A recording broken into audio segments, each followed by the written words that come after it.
ओम नमः सिद्धेभ्य ओम नमः सिद्धेभ्य ओम नमः सिद्धेभ्य मोक्षमार्गस्य नेतारं भेत्तारं कर्मभूभृतां जातारं विश्वतत्त्वानां वन्दे तद्गुणलब्धये वन्दे तद्गुणलब्धये।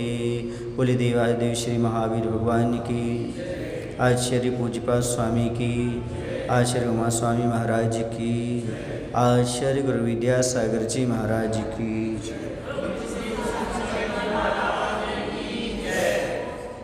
सातवें अध्याय का सूत्र 13वां पढ़ना है। 12 सूत्र हो चुके थे। जगत काय स्वभाव व संवेग वैराग्यार्थम, यह सूत्र हो गया था। अब आगे चलना है। परमत्त योगात् प्राण विप्रोपणम हिंसा।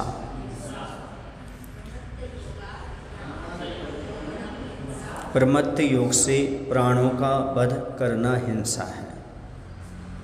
प्रमाद कषाय सहित जो अवस्था को कहते हैं, और इस प्रमाद से युक्त जो आत्मा का परिणाम होता है वह प्रमत्त कहलाता है। कहीं कहीं आचार्यों ने प्रमाद को अलग से नहीं लिया है, कषाय में गर्भित कर दिया है। तो जो प्रमाद होता है वह कषाय सहित अवस्था है, और वहाँ पर कुशलेषु अनादरः प्रमादः, कुशल के प्रति जो अनादर हो जाता है वही प्रमाद कहलाता है। कह रहे हैं कि जो इस प्रकार का परिणाम होता है वह प्रमत्त है। प्रमाद से युक्त जो आत्मा का परिणाम है उसी का नाम प्रमत्त है, तथा प्रमत्त का योग प्रमत्त योग है। इसके संबंध से इंद्रियादि 10 प्राणों का यथासंभव व्यपरोपण अर्थात वियोग करना हिंसा कही जाती है। प्रमाद का योग होना, जीव मात्र का घात होना, यह जीवों के प्राणों का वियोग मात्र होना से हिंसा नहीं है, जब तक कि आपका प्रमाद का योग उसके साथ जुड़ा ना हो। इसलिए 4 हाथ जमीन देखकर चलने वाले मुनि महाराज के पैर के नीचे कदाचित कोई जीव आ जाता है तो उन्हें कर्म का बंधन नहीं होता, हिंसा का दोष नहीं लगता, इसलिए क्योंकि वहाँ पर प्रमाद का योग नहीं है। और आप लोग बिना देखे उठाए जो वस्तु को आप रख रहे हैं, भले जीव नहीं मर रहा है, प्रमाद का योग है, इसलिए हिंसा है।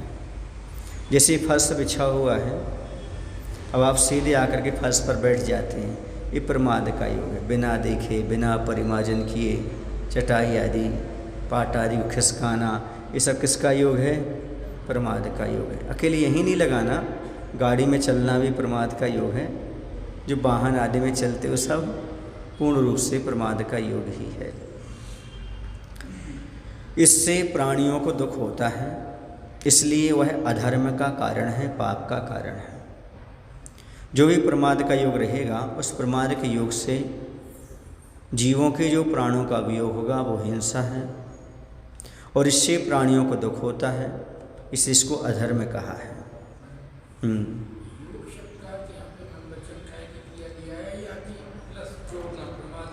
मन वचन का क्रिया ही है, योग तो वही रहेगा, प्रमत्त का योग। प्रमाद का योग माने सहयोग भी है उसमें।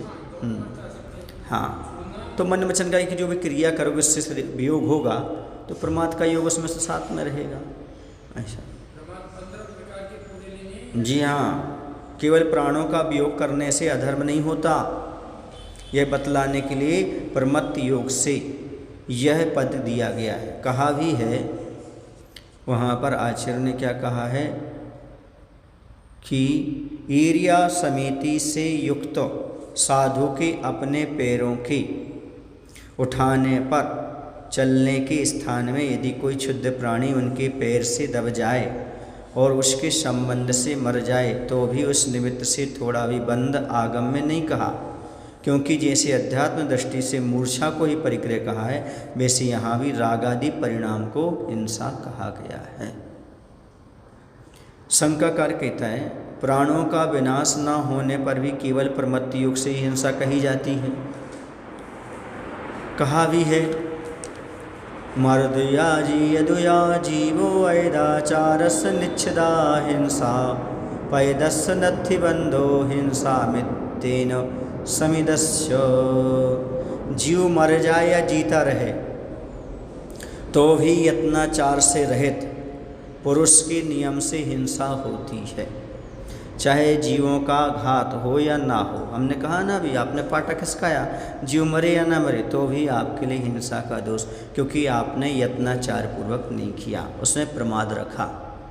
और जो यत्नाचार पूर्वक प्रवृत्ति करता है, हिंसा के हो जाने पर भी उसे कर्म का बंध नहीं होता। समाधान, यह कोई दोष नहीं, क्योंकि यहाँ भी भावरूप प्राणों का नाश है ही। कहा भी है, सोमेव आत्मनात्मानं हिनस्त्यात्मा प्रमादवान सर्व प्राण्यंतराणाम तु पश्चात्स्याद्वा नावा वधा। प्रमत्त से युक्त आत्मा पहले स्वयं अपने द्वारा ही अपना घात करता है, इसके बाद दूसरे प्राणियों का वध होवे या मत होवे। स्वयं आपने प्रमाद कर लिया, कर्म का बंध आपको हो ही गया। बरेली में एक सज्जन हैं, उन्होंने हमसे ये प्रश्न किया था। हमने एक गिलास पानी उठाया और पी लिया, मैंने किसी जीव को मारने का भाव ही नहीं किया। और आपके जैन दर्शन ने बताया है कि धर्म भाव प्रधान है, तो मैंने पानी उठा के गिलास में पिया तो मैंने कौन सी हिंसा कर दी? मैंने तो अपना पेट भरा है। मैंने एक क्रूर भाव नहीं आया, मेरा कोई भाव नहीं आया कि इसके जीव मर जाएं, कुछ हो जाए, मुझे हिंसा क्यों लगेगी? क्यों? क्योंकि आपने स्वयं का घात कर लिया। क्योंकि आपके यहाँ भाव सत्य बताया है जैन दर्शन में, एक बूंद अनछने पानी की भी दया का पालन करो, क्योंकि उसमें जीव होते हैं। ये बताया है, छान लेने से त्रसजीव बच जाते हैं, और उबाल लेने से फिर बाद में जो पानी बचा उससे दोनों जीव बच जाते हैं। ठीक है ना? तो ग्रस्त जो है वह एक से तो बच जाता है, त्रसजीव घात से, एक इंद्री से बचेगा ही नहीं, उबालेगा तो जीव घात तो हो गई उसको। लेकिन यदि वह छानता नहीं है और पी लेता है तो ये प्रमाद का योग है, इसे स्वयं की हिंसा तो हो ही गई उसमें। अब जीव मरे या ना मरे, इसलिए आपको हिंसा का पाप लगता है। इसे छान करके पियो तो आप प्रमाद का योग नहीं रहेगा, तो आप हिंसा से बच जाएंगे। बात समझ में आ रही? उनको ये बात समझ में फिर आई, ये बात तो सही है। और यदि ऐसा कहा जाए तो शरीर शरीर है, आत्मा आत्मा है, आत्मा का ये मरती नहीं तो मैंने किस जीव को मारा? ये पुराण तो पौद्गलिक थे तो निकल गए। तो इसलिए निश्चय से कोई हिंसा नहीं है, कोई अहिंसा नहीं है। ये सारी चीज़ें व्यवहार में ही घटित होती हैं। कैसे घटित होती हैं? ऐसी भगवान ने जो कहा है उस भाव सत्य को मानकर चलो। हमने नहीं दिख रहा है, लेकिन भगवान ने कहा है, इसको स्वीकार करना, इसी का नाम भाव सत्य है। कुछ लोग कहते इस चीज़ में जीव तो दिखते नहीं है, फिर अभक्ष क्यों है? भाव सत्य है। भगवान ने कहा है, भगवान को दिखाई दिए, भगवान के केवल ज्ञान में झलके, इसलिए भाव सत्य। अब कुछ लोगों का कहना ये रहता है, जिस चीज़ का उपयोग ही नहीं कर रहे हमें पाप का बंध क्यों होगा? क्योंकि आपका संकल्पपूर्वक त्याग नहीं है, इसे उस चीज़ का आपको दोष लगेगा।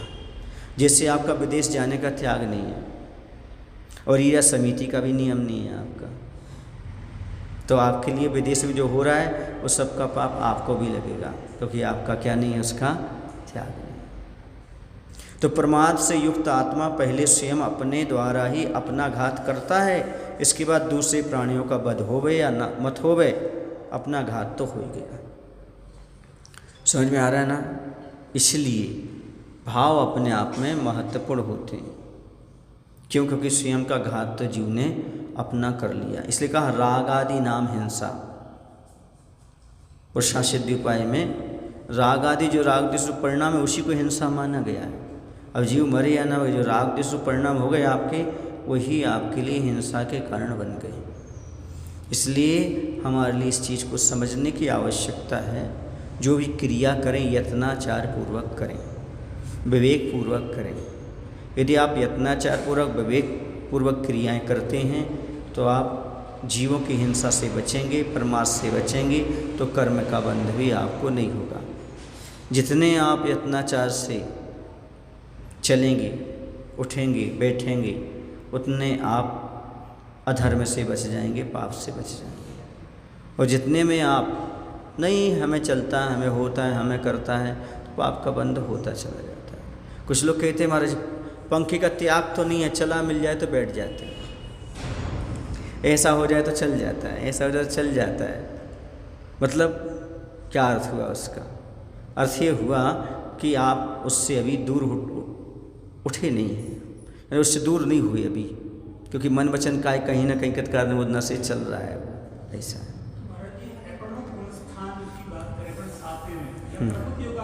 हाँ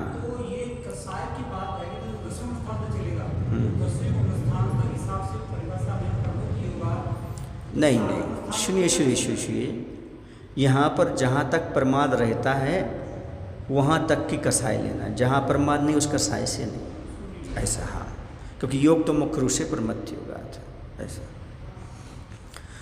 अब आगे कहते हैं आखिरकार आप हिंसा की बात कर रहे हो तो बताओ तो आखिरकार हिंसा कहते किसी हैं?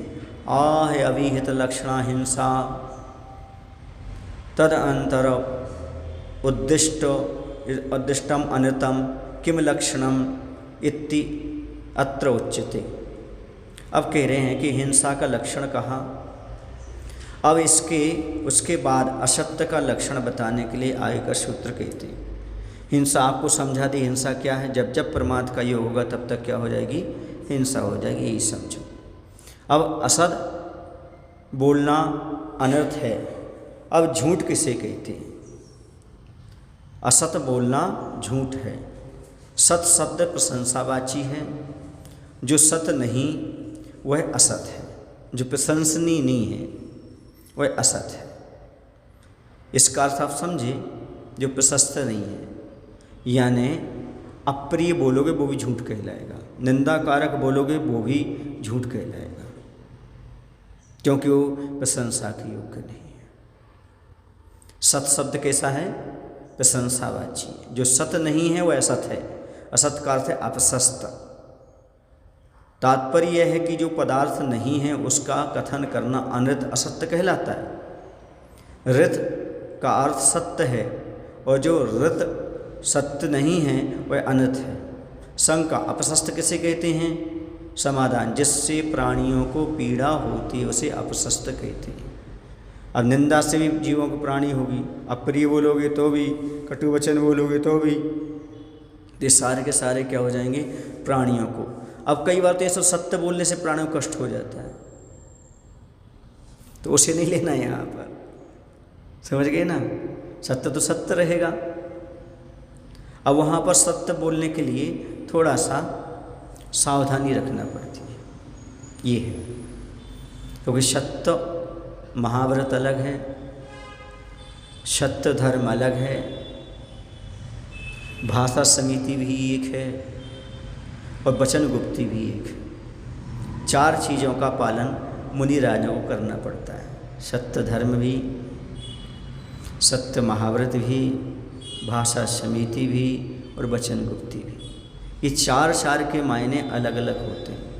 कोई चीज़ हमें दिखाई दे रही है, सत्य है, यह चोर है, इसने चोरी की, ये सत्य है, लेकिन महाव्रत कहता है यदि चोर को चोर कहोगे तो महाव्रत में दोष उत्पन्न हो जाएगा। और भाषा समिति कहती है हितमित प्रिय बोलना है, और वचन गुप्ती कहती है आगम के अनुसार बोलो वरना मौन रहो। अब क्या कहेंगे? चोर को चोर भी कहना, अंधे को अंधा कहना भी महाव्रत में दोष उत्पन्न करता है। क्यों? क्योंकि प्रशंसावाची नहीं है, दूसरे प्राणी को कष्ट पहुंचेगा ऐसा बोलोगे, इसलिए। समझ में आया ना? हम कभी भी नहीं बोलते किसी गांव के लोग 50% मूर्ख हैं, हमेशा ये बोलते 50% समझदार हैं।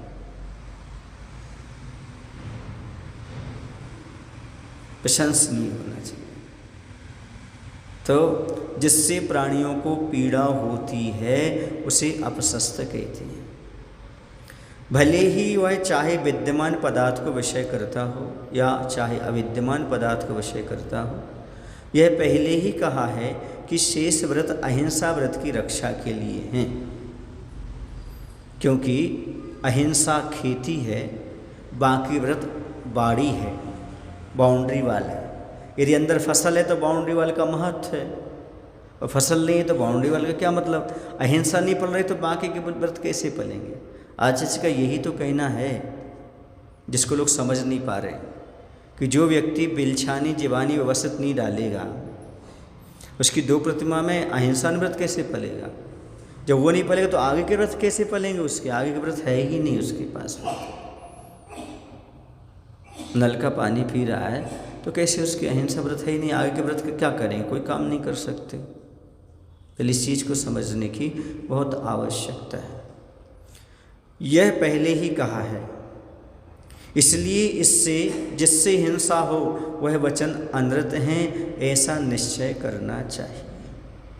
जिन जिन वचनों से क्या हो जाए, हिंसा हो जाए, वह असत्य कहलाएगा। ऐसा असत्य भी सत्य है जिसमें किसी के प्राण बच जाएं, और ऐसा सत्य भी असत्य है जिससे किसी के प्राण चले जाएं। इसलिए बोलते समय इतना ध्यान अवश्य रखना पड़ता है कि हमारे वचनों के माध्यम से किसी को कष्ट ना पहुँचे, किसी को दुख ना पहुँचे। बोल तो रहे हैं, बात तो कर रहे हैं, लेकिन सोच समझ करके संभल करके बोलना पड़ता है। सत्य का अर्थ बोलना नहीं होता, सत्य का अर्थ होता है असत्य का त्याग। सत्य का अर्थ क्या होता है, असत्य का त्याग करना होता है, सत्य बोलना नहीं होता है। वरना जिस समय आदमी बोल रहा है उसी समय वह सत्यवादी है, और यदि मौन हो गया तो बोलने का नाम सत्य नहीं है, बल्कि असत्य के त्याग का नाम। तेरा सत्य तो भविष्य के गर्भ में असत्य धोले। आज इसने हाई को लिखी, तेरा सत्य तो भविष्य के गर्भ में असत्य धोलो। ये कहा जाता है कि मैं कुआं खोद रहा हूँ, वास्तव में खुदे खुदाई का नाम कुआं होता है। कुआं खोद रहा हूँ, मिट्टी खोदी जाती है, पर कहने में क्या आता है, मैं कुआं खोद रहा हूँ। कुआं पानी मत चाहो, मिट्टी खोदो, पानी तो फूटेगा। इसी प्रकार से मैं सत्य प्राप्त नहीं करना, असत्य को धोना है। कपड़े को साफ नहीं करना, कपड़ा तरकाल शुद्ध है, जो पर्यायगत उसकी अशुद्धि उसको साफ करना है। द्रव्य दृष्टि रख के पर्याय को साफ करो। ऐसा नहीं कि द्रव्य को शुद्ध करने बैठ गए, नहीं, पर्याय को शुद्ध करो। मतलब कपड़े में आई गंदगी को साफ करो, कपड़ा तो शुद्ध है, लेकिन वर्तमान में जो गंदगी उसको साफ करने का प्रयास करो। पर्याय दृष्टि गलत नहीं है, पर्याय मूर्ता गलत है। पर्याय पर दृष्टि रखना गलत नहीं है, पर्याय मूर्ता, पर्याय के प्रति जो विपरीतता बैठती है उसको दूर करना जरूरी है। इसलिए पर्याय बुद्धि तो रखो, पर पर्याय मूर्ता मत रखो। यदि पर्याय पर हम दृष्टि नहीं ले जाएंगे तो द्रव्य की शुद्धि कैसे करेंगे, ये तो ध्यान देने की आवश्यकता। लेकिन लोगों ने पर्याय मूर्ता को पर्याय दृष्टि सिद्ध कर दिया। ये तो पर्याय दृष्टि है, पर्याय दृष्टि तो अज्ञान है, पर्याय दृष्टि तो मिथ्यात है, पर्याय दृष्टि तो भटकना है। सारी बात गड़बड़ कर दी। क्यों? क्योंकि पर्याय तो अपने आप में पर्याय है, क्योंकि द्रव्य उसी का नाम है। गुण पर्याय बद द्रव्य में तो रहेगी, उसकी मूर्ता मत चाहो, सी है, अपना काम बन जाएगा। लेकिन लोगों ने क्या कह दिया उसको, अरे पर्याय की ओर क्यों जाते, द्रव्य दृष्टि जाओ, द्रव्य दृष्टि। द्रव्य दृष्टि में पुस्तकें निकल गई, द्रव्य दृष्टि, द्रव्य दृष्टि, द्रव्य दृष्टि, द्रव्य दृष्टि चलते। अब पर्याय द्रव्य दृष्टि रखो तो पर्याय तो आएगी, गुण तो आएंगे, कहाँ जाएंगे? गुण और पर्याय से रहे द्रव्य दृष्टि जाएगी कहाँ? यदि पर्याय और गुण पर नहीं गई तो दृष्टि गई किस पर? फिर प्रश्न ही बताओ। पर्याय मूर्ता नहीं करना बस ये। हाँ, वो तो जाएगा ही उस पर। आप कहेंगे मति ज्ञान शुद्ध ज्ञान, पर्याय दृष्टि पहुँच गई आपकी। केवल ज्ञान भी कहोगे तो ही पर्याय दृष्टि गई आपकी, तो क्योंकि ज्ञान गुण का की पर्याय है वो केवल ज्ञान। तो दृष्टि दोनों ही चाहिए, हैं? दृष्टि दोनों ही चाहिए। कौन सी? निश्चय दृष्टि, व्यवहार दृष्टि, पर्याय दृष्टि दोनों ही। पर्याय दृष्टि के बिना काम नहीं चलेगा। कॉम्प्लेक्स तो है ना। हाँ, इसलिए आपको पर्याय मूर्ता में नहीं फंसना, पर्याय दृष्टि तो आपको रख करके चलना पड़ेगा, क्योंकि द्रव्य का अस्तित्व गुण और पर्याय के बिना रहता ही नहीं है। जहाँ गुण है, पर्याय है, वहीं द्रव्य है, क्योंकि सद द्रव्य लक्षणम उत्पाद वे द्रव्युक्तम सत। इसको भूलना नहीं। समझ में आया ना? क्रोध आत्मा का स्वभाव है कि नहीं है? अच्छा बताओ, आत्मा का है कि नहीं है?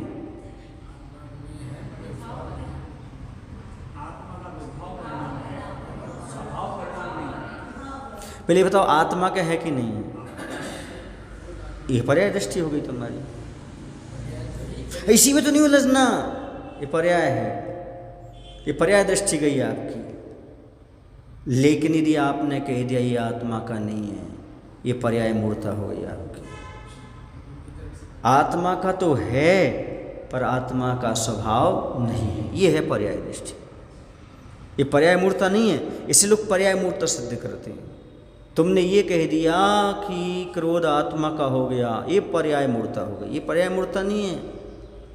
फिर तो तुम कभी बच ही नहीं पाओगे क्रोध से, क्रोध को छोड़ ही नहीं पाओगे। फिर तो ये उपदेश व्यर्थ हो गया, क्रोध का त्याग करो, क्रोध का त्याग करो। यदि आपने ये कह दिया कि क्रोध आत्मा में है ही नहीं, ये तो बाहर से आया है। समझ में आया ना? इसलिए क्रोध को पहले आत्मा का मानना पड़ेगा, ये आत्मा का है। अब ये मानो ये स्वभाव नहीं है, क्या है ये? फिर ये विभाव है। विभाव छोड़ा जाता है, छोड़ना है इसको तो छोड़ पाओगे, वरना अपने आप का लब्धि आएगी, छूट जाएगा। इसका मतलब ये हुआ, अब हम समझ पाए पर्याय मूर्ता का, क्रोध भी कर रहा हूँ और कहता ये मेरा नहीं है। हाँ मेरा कोई लेना देना नहीं है। हाँ, यही तो वो उपाय नहीं करूँगा तो पर्याय मूर्ता होगी। वो बिल्कुल हो गई। मेरा थोड़ी, मेरे बस में थोड़ी है, ये तो हो रहा है, पढ़ने में चल रहा है, तो पर्याय मूर्ता है। नहीं, मेरे पर्याय में ये है, इसे दूर करना है, ये ध्यान में रखो। मूर्ता दो प्रकार की है। एक तो जो अभी मैंने बताया ना, मेरा दूसरी मूर्ता ये कि स्वभाव नहीं है। हाँ क्रोध को स्वभाव मान बैठेगा, वो क्रोध को हटाने का प्रण नहीं कर सकता। हाँ, वो तो है। मनुष्य आदि पर्याय को स्वभाव मान बैठेगा तो फिर तो संतुष्ट है। जी हाँ, तो दोनों तरफ मूर्ता है, दोनों तरफ मूर्ता है। एक तो उसको स्वभाव मानना मूर्ता है, वो द्रव्य के प्रति मूर्ता हो जाएगी। फिर वो द्रव्य के प्रति मूर्ता हो जाएगी कि वो द्रव्य का मान रखा उसने, इसलिए तो वही तो कह रहा हूँ, तो द्रव्य का हो गया वो ऐसा। इसमें समाधान इसका इसलिए हो रहा है कि वो ही लोग पर्याय मूर्ता का शब्द निकाल रहे हैं। हाँ। इनकी निश्चय दृष्टि है। हाँ। आप इसमें इंक्लूड हो गया। बिल्कुल। ऐसे कहने की जरूरत नहीं है, निश्चय मूर्ता का। वो वहाँ जाने, ये तो स्पष्ट हो गया वहाँ पर कि उसे पर्याय के लिए पर्याय जैसा मानो, उसमें मूर्ता मत मानो, और जहाँ मूर्ता है वहाँ पर मूर्ता मानो। जैसे उनका कहना है 108 लिखा आपने, या मुनि लिखा, मुनि फलाने फलाने फलाने, ये पर्याय मूर्ता हो गई इनकी। क्या कह रहे वो? ये क्या अपने आप को मुनि मान बैठे, ये तो मिथ्यात्व हो गया। क्यों? सामने वाले का कहना है, मैं नहीं कह रहा हूँ, सामने वाला कह रहा है, अरे इनने अपने आप को मुनि रूप मान लिया, ये तो पर्याय है। भैया ये तो पर्याय मूर्ता हो गई। नहीं, ये दर्शनावर्णी कर्म को दर्शन नहीं माना, या फिर दर्शन मोहिनी के कारण नहीं माना, ये माना नाम कर्म के कारण। किस कारण? ये मनुष्य गति नाम कर्म में है हम, तो ये शरीर है, शरीर नाम कर्म है, उसके अपेक्षा मुनि कहा है। अब उन्होंने क्या कहते, नहीं ये तो दर्शन मोहिनी हो गया, तो मिथ्यात्व हो गया, अपने आप को मुनि लिखना, मुनि मानना। तो ये उन्होंने उसको पर्याय दृष्टि को क्या कर दिया, उन्होंने पर्याय मूर्ता सिद्ध कर दिया। अब किस कर्म को ऐसे मान रहे वो? नाम कर्म उदय नहीं, ये दर्शन मोहिनी है भैया, अपने आप को शरीर रूप मान लिया ना उनने। ये मुनि अवस्था तो शरीर की है, आत्मा तो शुद्ध चैतन्य घन घटा घटी है वो तो अंदर अंदर, लेकिन क्या करें, अपने आप को मुनि मान बैठा। ये पर्याय दृष्टि हो गई, पर्याय ऐसा प्रवचन में चलता है। विवाह द्रव्यंजन पर्याय, मनुष्य पर्याय कोई पर्याय नहीं मान रहे, क्या मानेंगे उसको? मानना लगे दृष्टि, अपने आप को मुनि क्यों माना? मनुष्य को मान रहे। सामने वाला कह सकता है, सामने वाला कह सकता है कि आप मुनि हो, तुम क्यों मान रहे हो? ओ तो आत्मा आनंद घन है। तो उनको बताया जाएगा व्यवहार में नाम कर्म के कारण ये मनुष्य पर्याय मिली। यदि ये नहीं मानेंगे कि हम मुनि हैं, तो चर्या का पालन कैसे करें? अभी हम बात ही नहीं कर रहे, हम बात ही नहीं कर रहे निश्चय व्यवहार की। हम अपने आप को मुनि माने कि नहीं, प्रश्न उठता है। इससे कोई मतलब नहीं, स्वभाव विभाग यहाँ है, बात ही नहीं है, बात ऐसी है ही नहीं। बात इतनी है कि हम किस कर्म को उदय से मान रहे हैं। क्या हमारे दर्शन वर्णी कर्म का उदय है, या दर्शन मोहिनी का उदय है, या फिर नाम कर्म के कारण मान रहे हैं। अभी निश्चय व्यवहार नहीं है, ये मान्यता तो व्यवहार में ही होगी जो कुछ भी होगी। अब मान किस रूप में रहे हैं हम? यदि मिथ्यात इस शरीर को ही आत्मा मान के चल रहे हैं तो ये हो गई दर्शन मोहिनी, और यदि नाम कर्म के उदय से हम मान रहे हैं कि शरीर मिला है तो ये हो गया, बस वही तो कह रहा हूँ। पर वो कहते नहीं, माना तो ही हो गया अब आपका, तो ये गलत है। समझ आ रहा है? अपने आप को मुनि नहीं मानेंगे तो स्वाभिमान कैसे पैदा करेंगे? अपने को श्रावक नहीं मानेगा तो उसकी चर्या कैसे पालन करेगा? वो उस अपेक्षा से अपने आप को, लेकिन उन्होंने क्या अपेक्षा ले डाली है तो दर्शन मोहिनी हो गया, मिथ्यात्व हो गया। तो ये अर्थ का अनर्थ निकालना हो जाता है। और भोली भाली जनता इस चीज़ को समझती नहीं है, जिसके पास चारों अनियों का ज्ञान नहीं है वो भटक जाते हैं। हाँ ये देखो अपने आप को मुनि बोल रहे हैं, अपने आप को मुनि लिख रहे हैं, अपने आप को मुनि मान रहे हैं। समझ गए ना? ऐसा चलिएगा, अब चलें आगे। तो समझना है हमारे लिए कि आखिरकार सत्य क्या है और असत्य क्या है, क्योंकि आदि बहुत जल्दी उलझा देता है शब्दों के माया जाल में। अब असत्य के बाद जो स्ते कहा है उसका क्या लक्षण है यह बतलाने के लिए आय का सूत्र कहते हैं, अदत्तादानम स्तेयम,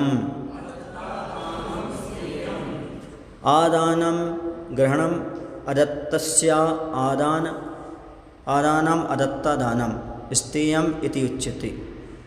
आदान शब्द का अर्थ ग्रहण है। आदान करना मतलब ग्रहण करना। बिना दी हुई वस्तु का लेना अदत्ता दान है। लेने का नाम, ग्रहण करने का नाम आदान है, और बिना दी हुई वस्तु का लेना सो अदत्ता दान है। और यह स्ते यानी चोरी कहलाता है।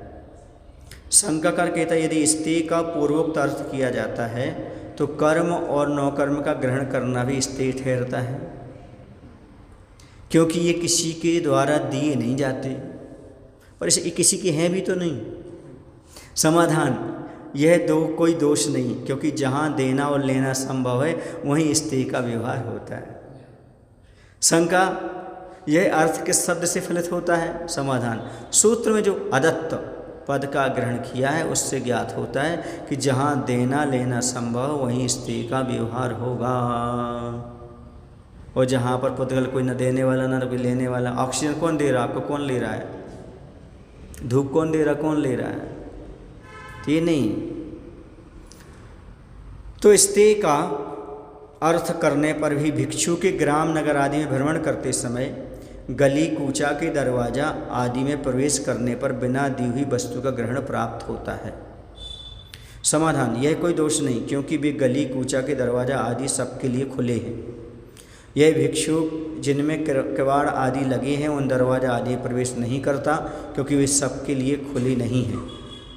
इसलिए मुनि महाराज आहार के लिए दरवाजे तक जा सकते हैं। द्वार प्रेक्षण करो। क्या करो? द्वार प्रेक्षण करो आप। अथवा प्रमत्ति योगात, इस पद की अनुवृत्ति होती है, जिससे यह अर्थ होता है कि प्रमत्त के योग से बिना दी हुई वस्तु का ग्रहण करना स्तेय है। जो वस्तु नहीं दी गई उसको ग्रहण कर लो तो स्तेय है, वहाँ तक आने जाने में कोई बाधा नहीं। गली कूचा आदि में प्रवेश करने वाले भिक्षु के प्रमत्ति योग तो है ही नहीं, इसलिए वैसा करते हुए स्तेय का दोष नहीं लगता। इस सब कथन का यह अभिप्राय है कि बाह्य वस्तु ली जाए या ना ली जाए, किंतु जहाँ संक्लेश परिणाम के साथ प्रवृत्ति होती है वहाँ स्तेय आता है पर वस्तु को लेने में, क्योंकि वहाँ पर सामने वाले को संक्लेश भी हो सकता है। इससे तो कहा है कि परोपरोधाकरण आदि है, जहाँ पर कोई रोक रहा है आने जाने के लिए आदि आदि, वहाँ पर आप ना जाएं, या हम रहेंगे दूसरा नहीं आ सकता यहाँ पर आदि आदि, ये सारी चीज़ें नहीं हो सकती। इसलिए तो कहना पड़ता है जब श्रावक कक्ष में रहते हैं ना, तो भैया नमोस्तु कौन कौन कर लेता है, अच्छे बच्चे कौन कौन हैं, क्यों? वो कमरा मेरा तो है नहीं, अब भगाएं कैसे? हाँ, यदि कहते हैं हाँ हम सामयिक करेंगे तुम नहीं करोगे, पूछ रहे थे भैया तुम लोग सामयिक कर रहे हैं क्या यहाँ, तो समझ जाते कि अब जाना होगा। है ना। क्यों? क्योंकि वो ऐसा बोलने नहीं तो वो कहेंगे तुम्हारा कमरा है क्या, आपका कमरा है क्या, फिर वो ममत हो जाएगा, परिग्रह हो जाएगा। इसलिए क्यों भाई क्या करना, आप तुम लोग हम स्वाध्याय करें, समझ जाते हैं कि हमें जाना है ना। अच्छे बच्चे कौन कौन हैं? हाँ बस हमने नमोस्तु किया, अच्छे बच्चे निकल गए, हो गया काम। ऐसा शाम को बड़ी मुश्किल होती है यहाँ से भक्ति के बाद, तो सामयिक का समय रहता है। अब वो निकलना चाहते नहीं तो पूछना पड़ता है तुम लोग सामयिक करोगे कि यहाँ? नहीं हम लोग तो जा रहे हैं हमारे यहाँ, तो फिर ठीक अच्छी बात है। क्यों? क्योंकि वो ममत तो नहीं, हम भी वहाँ रह रहे हैं, विमोचित आवास है, छोड़ा हुआ आवास है, वहाँ पर रह रहे हैं। अब दूसरा यहाँ नहीं रह सकता, मैं ही रहूँगा, तो फिर ये तो दोष लग जाता है इस चीज़ में। बहुत सारी चीज़ें समझ गए ना, ये समझने की आवश्यकता होती है। गाड़ी खरीदना आसान है और सिर्फ सावधानीपूर्वक चलाना कठिन है। ऐसे व्रत लेना सावधान है पर उनको जीवन भर निभाना बहुत कठिन है। यही कहा है। अतिथि किन्हें कहती हैं? ये तो मात्र व्युत्पत्ति अर्थ है, ना तिथि अतिथि। अतिथि का सही मायना क्या है? अभी आएगा अतिथि संविभाग व्रत में शायद इसमें। अतिथि का अर्थ है जो विहार करते हुए संयम की प्रार्थना नहीं करते, वो अतिथि कहलाते। क्या करते हुए? विहार करते हुए भी जो संयम में अपना दोष नहीं लगाते, वो अतिथि कहलाते। ऐसा इसका अर्थ खोला जाएगा आगे चल करके। समझ में आ रहा ना? ये तो अपने बोले जिनके आने जाने की तिथि ना होने अतिथि कहते हैं, है ना। और जिनके आने से तिथि पूज्य हो जाए वो अतिथि कहलाते हैं। लेकिन सही मायना उसका ये है कि वो विहार करते हुए भी अपने संयम में दोष नहीं लगाते, चर्या में दोष नहीं लगाते हैं। हाँ वही तो अतिथि हैं। चलिए आगे चलते। अब चौथा जो अब्रह्म है उसका क्या लक्षण है यह बतलाने के लिए आगे का सूत्र कहते हैं मैथुन मब्रह्म। मब्रह्म, मैथुन मब्रह्म। मैथुन अब्रह्म है। कुछ लोग पढ़ लेते हैं मैथुनम ब्रह्म, उल्टा ही हो गया। वो लिखा तो है, ये संस्कृत तो आना चाहिए, कहाँ तोड़ना कहाँ नहीं। तो मैथुन मब्रह्म, संस्कृत पढ़ने की यही तो विशेषता होती है, कहाँ पर संधि विच्छेद, कहाँ तोड़ना शब्द कहाँ, तभी तो उसका अर्थ निकाल पाएंगे। चारित्र मोहिनी का उदय होने पर राग परिणाम से युक्त स्त्री और पुरुष के जो एक दूसरे को स्पर्श करने की इच्छा होती है वह मिथुन कहलाता है और इसका कार्य मैथुन कहा जाता है। चारित्र मोहिनी कर्म का उदय। सब कार्य मैथुन नहीं कहलाता क्योंकि लोक में और शास्त्र में इसी अर्थ में मैथुन शब्द की प्रसिद्धि है। लोक में बाल गोपाल आदि तक यह प्रसिद्ध है कि स्त्री पुरुष की राग परिणाम के निमित्त से होने वाली चेष्टा मैथुन है। शास्त्र में भी घोड़ा और बैल की मैथुन इच्छा होने पर इत्यादि वाक्यों में यही अर्थ लिया जाता है। दूसरे प्रमत्त योगात इस पद की अनुवृत्ति होती है, यहाँ भी प्रमाद योगात है। इसलिए रतिजन्य सुख के लिए स्त्री पुरुष की मैथुन विषयक जो चेष्टा होती है वह मैथुन रूप से ग्रहण किया गया है और नहीं कि स्त्री पुरुष ने छू लिया तो वो क्या हो गया, वो हो गया, नहीं। वहाँ पर प्रमाद देखो, राग भय क्या भाव है ये देखने की आवश्यकता। तो कह रहे हैं कि इस प्रकार की मैथुन रूप से ग्रहण किया जाता है, सब नहीं। अहिंसादिक गुण जिसके पालन करने पर बढ़ते हैं वह ब्रह्म कहलाता है और जो इससे रहित हैं वह अब्रह्म। देख लो अब मुख्य रूप से ब्रह्म किसे कहते हैं, ये विशेष परिभाषा है। अहिंसादिक गुण जिसके पालन करने पर बढ़ते हैं वह कहलाता है ब्रह्म। ब्रह्मचर्य सारे व्रतों को बढ़ाने वाला हुआ करता है, इसलिए सबसे पहले कौन सा व्रत लिया जाता है, ब्रह्मचर्य व्रत की साधना करो, क्योंकि इन्हीं के माध्यम से अहिंसा आदि व्रतों का पालन होता है। एक बार इस प्रकार की क्रिया करने से 9 लाख लब्धि पर्याप्त तक पंचेंद्रिय जीवों का घात होता है। कहीं 9 कोटि भी लिखा है, 9 कोटि लिखा है, 9 करोड़ होते हैं ऐसा लिखा। लब्धि पंचेंद्रिय लब्धि पर्याप्त तक, तो कौन से होंगे, वही तो होंगे सम्मोचन। तो संघ का अब्रह्म क्या है, समाधान मैथुन। मैथुन में हिंसादिक दोष पुष्ट होते हैं क्योंकि जो मैथुन के सेवन में दक्ष है वह चर और अचर सब प्रकार के प्राणियों की हिंसा करता है।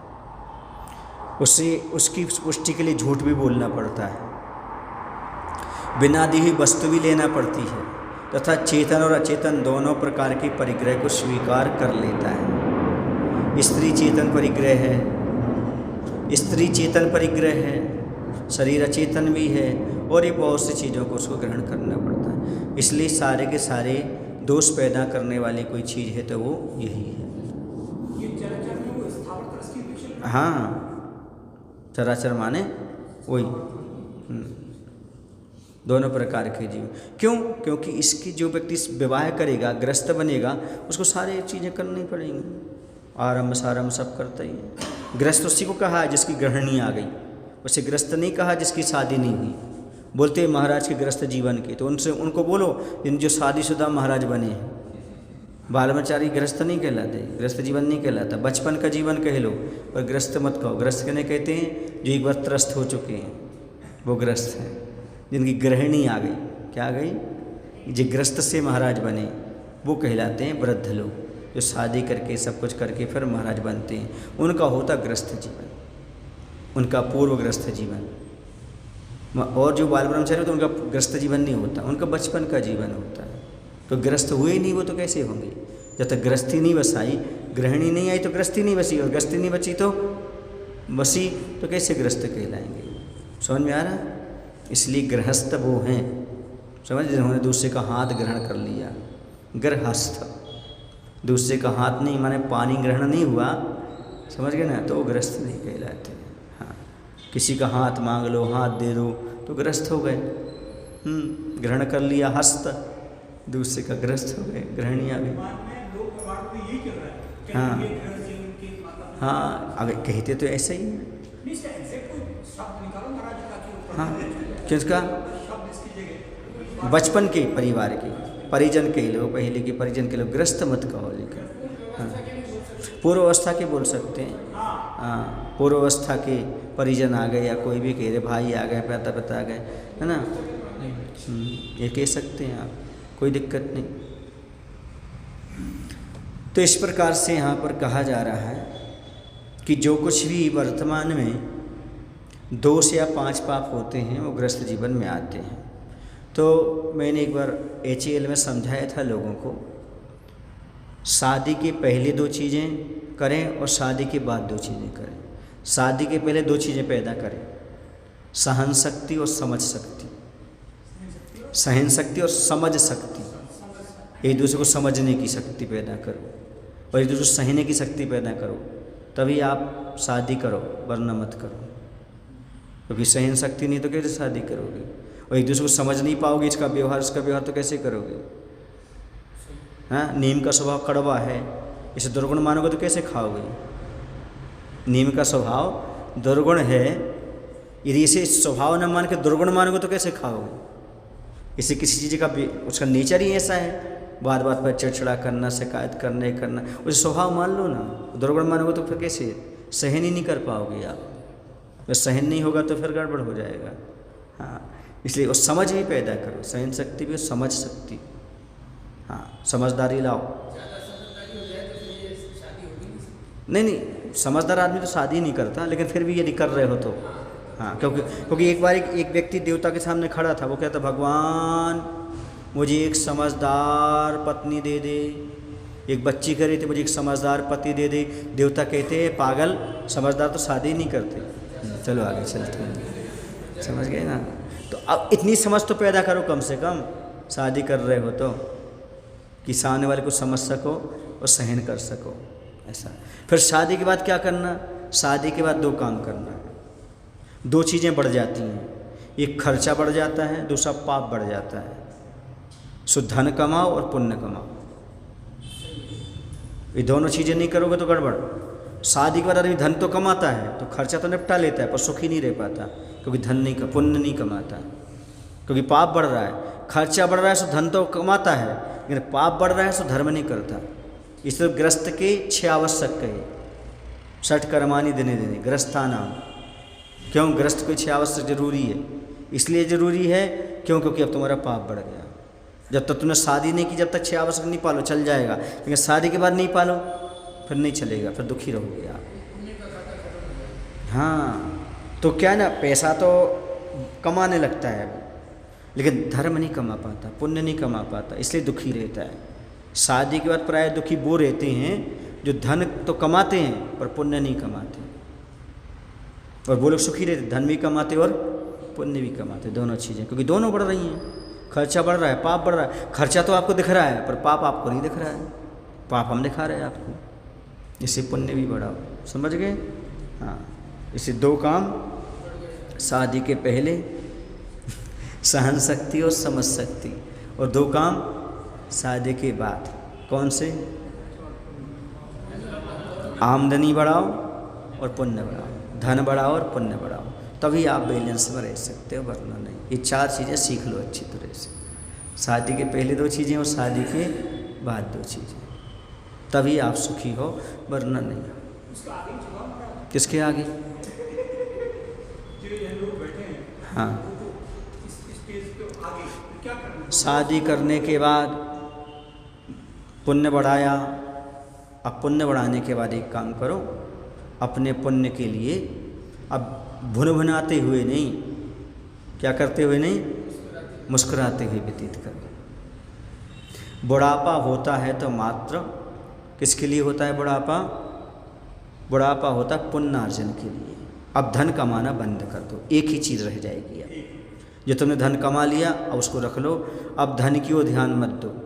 क्यों? क्योंकि अब खर्चा आपका ज़्यादा नहीं है, बच्चे कमाने लगे, सब तुमने अपना कमा के रख लिया, बैंक बैलेंस जहाँ भी है।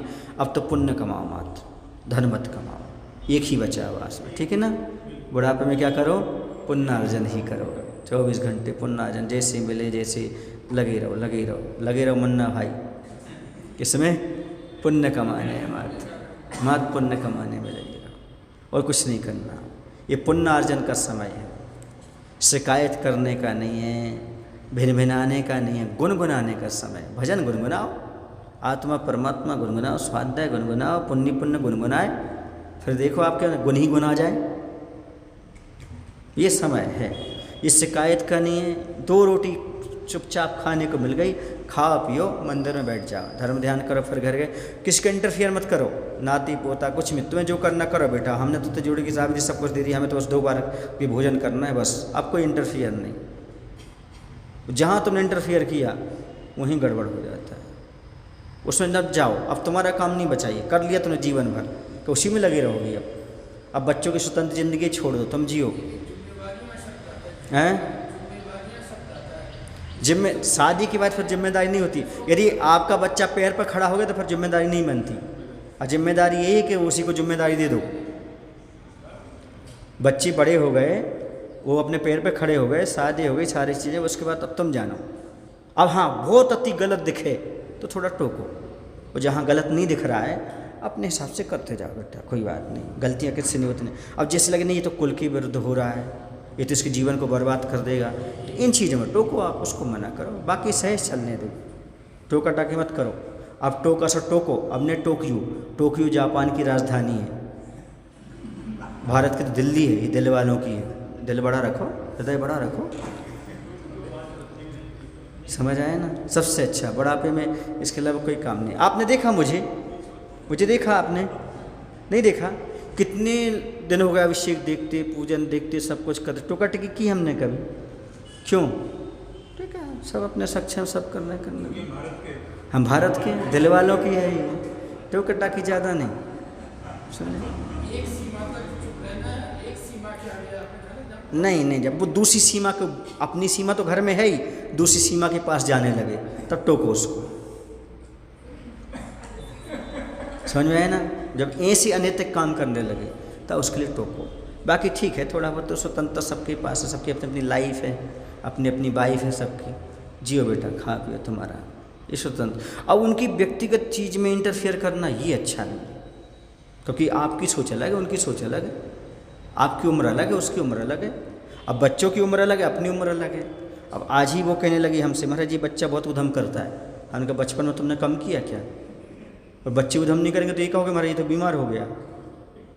तो अपनी अपनी उम्र होती है, सबकी एक समय होता है, उम्र होती है, उम्र ढलते सब लाइन पर आ जाते हैं, समय से सबका अपना एक जोश होता है। सूर्य देखो ना 12 बजे का कितना होता है, 2 बजे, फिर देखो 4 बजे ढल गया, ऐसा हो जाता है, होता है, सुधरेगा आज नहीं तो कल। चले, तो यहाँ पर यही बात कही जा रही है कि चेतन अचेतन सब प्रकार के, दोनों प्रकार के परिग्रह को स्वीकार कर लेता है। समझ गए? उसी का नाम ग्रस्त है, जो त्रस्त है, त्रस्त है, उसके पास चेतन चेतन दोनों प्रकार का परिग्रह आ जाता है। इसलिए पप्पू के पापा 5वें नंबर के पाप, पप्पू की मम्मी 5वें नंबर के पाप, क्योंकि चेतन परिग्रह, चेतन है ना। पति पत्नी क्या हो गए? चेतन परिग्रह में हो गए एक दूसरे के लिए। वरना चक्रवर्ती के 7 रत्न चेतन कैसे होते? 14 रत्नों में 7 चेतन है और 7 अचेतन है। उसमें सुभद्रा नाम की पटरानी जो है ना, वो चेतन परिग्रह में है। तो ये परिग्रह के रूप में मानो। तन काराग्रह वनिता बेड़ी परिजन जन रखवाले, इस प्रकार का स्वीकार करो। अब तो ये सीधा है कि हमारा बुढ़ापा आ गया, ये तो सीधा सीधा है, बूढ़ापन है, अब टेढ़ापन समाप्त करो, अपनापन लाने का प्रयास करो। टेढ़ापन मतलब घर गृहस्थी में किसी चीज़ में मत जाओ, अपनापन, अपने में रहना, जितना अपने में रह सको उतने अपने में रहने का विचार करो, बस सबसे अच्छा है। आपके घर में खूब अच्छा शांति रहेगी, जितने आप शांत रहेंगे आपको उतनी शांति मिलेगी, घर के लोगों को शांति मिलेगी। हमारे बाबा जी बहुत अच्छे हैं, बस भैया भोजन पानी करते हैं मंदिर में, उन्हें नहीं तुम क्या कर रहे क्या नहीं कर रहे, अच्छे में तो सहयोग दे देते हैं, बाकी तुम जानो तुम्हारा काम जानो। जो उनने कहा उतना काम कर दिया, उन्होंने जो बताया अपना कर दिया, बाकी शांत बैठे हैं, तुम्हारा इंटरफियर नहीं। तो आप भी शांति से रहो, वो भी शांति। जीवन में तो इंटरफियर कर लिया और क्या किया, आप क्या करें, इतना बड़ा कर दिया, तुम जाने बेटा तुम्हारा काम जाने। हमारे आचार्य भगवान यही तो कहते हैं, अब तुम लोग कुछ अपने मन से भी तो कर दिया करो, बार बार क्या पत्र भेजोगे, बार बार यही करते रहोगे, हमसे क्या, हम कहाँ कहाँ तक करें। और आशीर्वाद कर लो, करते रहो अपने अपने हिसाब से। और क्या, आपके हर चीज़ की तीसरी बात पूछ के जाओगे, हम ये कर रहे हैं विधान, हम ये कर रहे हैं, अब कर लो, आशीर्वाद तो करो अपने हिसाब से, करते रहो सब चीज़। मुख्य मुख्य चीज़ें पूछ लो, कहाँ कैसे करना, कहाँ कैसे करना, क्या करना है, हर एक एक बात पूछो। जैसे बच्चा है, पापा हम रोटी खा लें, पापा हम बाथरूम हुआ है, तुम तो परेशान हो जाओगे, कहाँ कहाँ था। तो मुख्य मुख्य चीज़ें हैं अपनी, उसमें जो अहम निर्णय हैं वो लेते समय बड़ों से पूछो, बड़ों से करो, बाकी सामान्य चीज़ें तो अपने हिसाब से सेलफोन बच्चों को भी रहने दो। समझ गए? हाँ, यही बुजुर्गों का काम है। अब तो बुजुर्गों को क्या करना चाहिए, अपने मुखिया पद से इस्तीफा दे देना चाहिए। कौन से? मुखिया पद से। भैया तुम जानो, तुम्हारा काम जाने, हम मुखिया नहीं है। अब मुखिया कौन है? जो घर में बड़ा है, हम मुखिया नहीं है, चाहे वो बड़ा बेटा हो चाहे वो कोई भी हो, तुम्हारा जानो। अब तो हम तुम्हारे अनुसार चलेंगे, तुम बताओ क्या करना है। हमें तो 2 बार भोजन पानी करना है, रहना है, बस बताओ हमें क्या करना है, सो बता दो, हम तुम्हारे उसमें इंटरफेयर तो ही अच्छा चल सकता है। वरना तो इंटरफेयर करोगे तो वो भी दुखी रहेंगे, तुम भी दुखी रहोगे, वो इंतजार करेंगे तुम कब जा रहे हो, कहाँ, मंदिर नहीं, कब भगवान को प्यारे हो रहे हैं आपको भगवान है, वो भी ये तो ये ठीक नहीं, समझ गए ना।